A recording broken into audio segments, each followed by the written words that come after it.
Yo people, pay attention to this video. This is how crypto works for anyone who's curious. Alright, Bitcoin, blockchain, Dogecoin, Ethereum, NFTs, everyone is talking about cryptocurrencies right now. But good lord, what does all of it mean? So welcome to the one video that will take you from crypto noob to crypto genius. I'm going to tell you what it is, why it keeps becoming more important, what I've actually invested in myself, and the dark side of it. Okay, so when society was in its early stages, there was no such thing as money. We'll call this stage one. The only way to buy something off someone was to go up to them and be like, oh, I really like your horse. I'll trade you my cat for it. Sorry, Milo. I'd never trade you. But the issue with a system like that is that even though you might be perfectly happy to give up your horse, you just might not want a cat. So that trade will never happen. But that's where currency came in. Stage two, coins, which, because they were made of precious materials like gold and silver, everyone just accepted that they were worth something. You've heard of the British pound, right? Well, the reason they're called pounds is because £1 literally just used to be £1 of silver. And so all of a sudden in a trade, it doesn't matter if you don't want my cat. As long as I have coins, we can still trade for your horse. Even if you have no use at all for the silver, because it's a precious material, you have that reassurance that you can take that coin, give it to someone else, and trade for something that you do want. Convenient, right? But then this evolved to stage three. As banks became established and governments had control, we realized that as long as there was trust in the system, we could move away from needing to carry blocks of precious metal towards something even more convenient. Paper money. It does the same thing, but now the money doesn't have value because it's made of pure silver, it just has value because the government says it has value. Like this £10 note here in the UK, the note itself is just made of, well, it's actually made of plastic. They changed it recently because it's more durable. But if you look closer, you can see that all this actually is the Bank of England promising that they will pay the bearer of this note £10. Really, this is just a receipt, a kind of proof that you own a certain amount of money. But as technology has improved even further, we found even more convenient ways of storing and trading our stuff. We're now in what I would call stage 4, where more people than ever are buying things online and using credit cards, and really when you're at that stage, we don't see our money anymore. It's not about coins or notes or cats, it's just entries on a spreadsheet. Like when I buy a music album from Amazon, all that's happening is that my bank adds an entry in my spreadsheet that says Aaron now has $10 less, and then Amazon's bank adds an entry that says they have $10 more. So, the reason I've given you this entire intro is to give you context on where cryptocurrency sits. It's seen by many people as the most convenient era of exchange ever. Stage 5. The way to think about a cryptocurrency is that it's 100% virtual. I know the logo for Bitcoin kind of looks like a physical coin. It really is a Bitcoin now. But with crypto, there is no gold, there is no silver, there is no paper. It really is just the transfer of digital assets. But the core concept is exactly the same. Think of them as literally just running spreadsheets of who's paid what to who. But instead of multiple banks keeping their own separate records, with crypto, there is just one enormous spreadsheet of every transaction made using that currency. And this is called a ledger. Okay, we all love a good spreadsheet, but what's all the fuss about? Why is everyone going crypto crazy? Well, there are some distinct advantages to a currency system like this. One, it's decentralized, which means that while every transaction of a given cryptocurrency is all recorded on the same ledger, there are many, many copies of that ledger, and anyone who is a part of the network has one. You might have heard of cryptocurrency mining, or Bitcoin mining. Well, all that is someone who set up a computer to crunch through transactions on their copy of this ledger or spreadsheet. There are already about 1 million Bitcoin miners around the world, and Bitcoin is just one type of cryptocurrency. The reason they're doing it? Well, if you dedicate your computer's power to mining, say Bitcoin, then you will earn some Bitcoin as compensation. So the result of this is that if I go into a store and spend 5 Bitcoins on something, then instead of just checking with one bank's records, the shop instead checks with every single computer on this network if I have enough. And assuming I do, each computer will give the go-ahead, and then every single one will update their records independently. So because you end up having this many copies of exactly the same ledger, it becomes very easy to tell if anyone's trying anything fishy. Who bought this?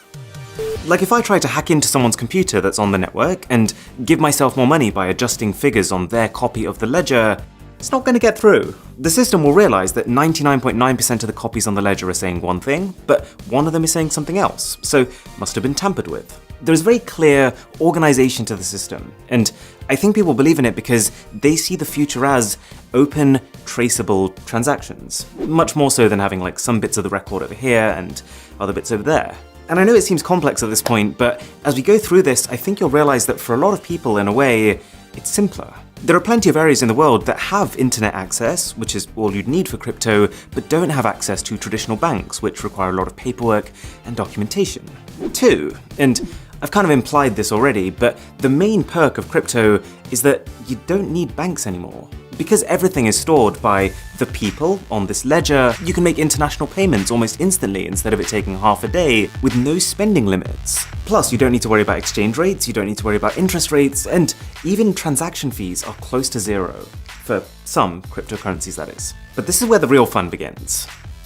Fun at parties, I promise. The reason that cryptocurrencies are called cryptocurrencies is because they're secured by cryptography. And one example of this, which a lot of the major cryptocurrencies like Bitcoin use, is blockchain. Now, people often get confused by this. Blockchain is not Bitcoin. Blockchain is not a currency itself. Blockchain is just a secure type of ledger.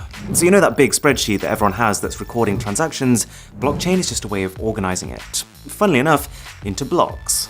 So every time I pay for something with Bitcoin, that transaction is recorded as a block. Each block contains transaction data, like who was paid and how much, a hash, which is a unique identifier, and the hash of the previous block in the sequence, or the last transaction that was recorded. And the pivot on which this system rests is that if something in a block is changed, then that block's hash will change. You might be starting to see where this is going. Because each block also contains the data of the previous block, if the hash of the block here changes, then the next block will no longer have a matching hash with it, and so every subsequent block after that one becomes invalid. So if you combine this with what we talked about earlier, this whole idea of a million different users all having their own copy of the blockchain ledger, then if I wanted to fraudulently create a transaction that, say, paid me money, I'd have to not just tamper with a block and every single block after it, but I'd also have to do this on at least 500,000 computers around the world, so that the majority of computers in the system are also consistent with the one I've tampered with. Probably not gonna happen. Whereas just hacking into someone's dollar account and sending myself money, that does happen. And it's sometimes as simple as just literally guessing someone's 6-digit PIN. But there's a massive jump between that and trying to hack into 500,000 uncorrelated computers at once. Okay, so cryptocurrencies have their issues. I'm literally going to get to them in a minute, but hopefully you can see why some people are excited about them. And that brings me on to investments. You've probably heard of people putting money into cryptocurrencies, and all that means is that they're exchanging normal currencies, like dollars, for cryptos, like Bitcoin. They're hoping that those cryptocurrencies become the next big thing, and therefore suddenly shoot up in value, at which point they can then either spend them, or just exchange them back for more dollars than they bought them for. There's actually a term for cryptocurrencies that skyrocket like this, going to the moon, or mooning, but that can mean something very different depending on who you talk to. But the one decision that someone would have to make at this point is, which cryptocurrency? Because we've talked about Bitcoin, but Bitcoin is just one of over 4,000 different cryptos already, and each of them have different properties. For example, Ethereum, which is the second most invested in, can process transactions even faster than Bitcoin. There's one called Cardano, which is considered to be technologically superior. There's one called Litecoin, which has a newer algorithm. And if you are enjoying this video, then a sub to the channel would be delightful. So let me show you what I've done, and disclaimer, this is not in any way at all financial advice. I'm not recommending this, I've literally only put in a small amount of money that I am comfortable losing, and to be honest, the way I'm seeing it is more as an optimistic gamble as opposed to a strategic investment. The only thing that you absolutely should buy is one of these hats. Best purchase I've ever made. That is financial advice. So I've put 40% in Ethereum, 20% in Polygon, 20% in Cardano, 10% in Cartesi, and 10% in Litecoin. And this portfolio has basically gone up and then down, and then up and then down. And then, honestly, you probably get more consistency from Wish.com. So crypto is in a pretty weird place right now. And this brings me on to its problems. The dark side. One of the main ones is exactly this. The reason I think a lot of people don't take crypto seriously is its volatility. Because these currencies are so new and they're completely digital, unlike, say, the market for gold, no one really knows what they should be worth. And so you find that crypto prices are quite heavily speculative. They're tied to the news cycle. Like when a glowing article comes out about them, prices spiral upwards, but then when Elon Musk posts a tweet that puts them down, they go way down.